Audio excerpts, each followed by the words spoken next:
Aujourd'hui, je vais vous raconter l'histoire d'un examen très spécial.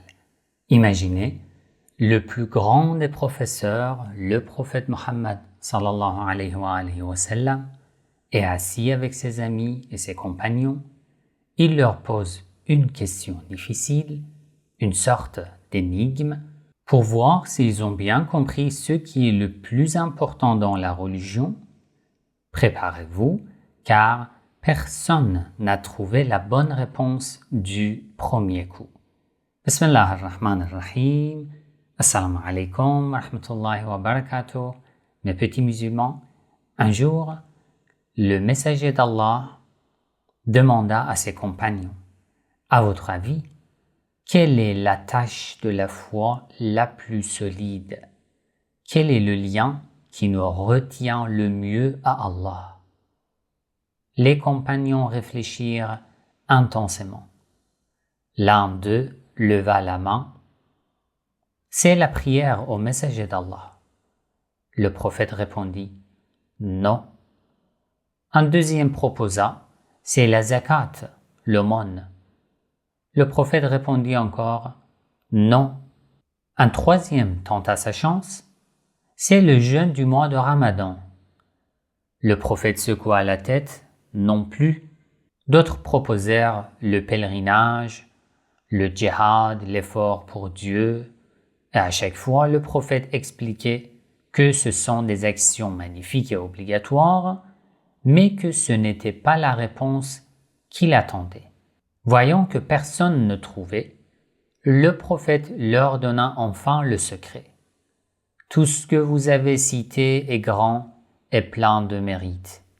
Mais la poignée la plus solide de la foi, c'est d'aimer pour Allah et de détester pour Allah. La prière et le jeûne sont super importants. Ce sont les piliers. Mais ce qui rend ta foi incassable, c'est pourquoi tu aimes les gens et les choses. Aimer pour Allah, ça veut dire quand tu deviens l'ami de quelqu'un parce qu'il est gentil, honnête ou qu'il fait le bien. Tu l'aimes parce que son comportement plaît à Allah. Mais lorsque tu n'aimes pas quelqu'un, ce n'est pas parce que tu es méchant. C'est juste ne pas aimer les mauvaises actions comme le mensonge, la moquerie, le manque de respect, parce qu'Allah n'aime pas ce genre d'action. Et maintenant, quelques exemples. Tu as un ami à l'école qui n'est pas populaire ou qui n'a pas les derniers jeux vidéo, mais il est toujours poli et partage son goûter. Si tu choisis d'être son meilleur ami parce qu'il a un bon cœur, tu aimes pour Allah.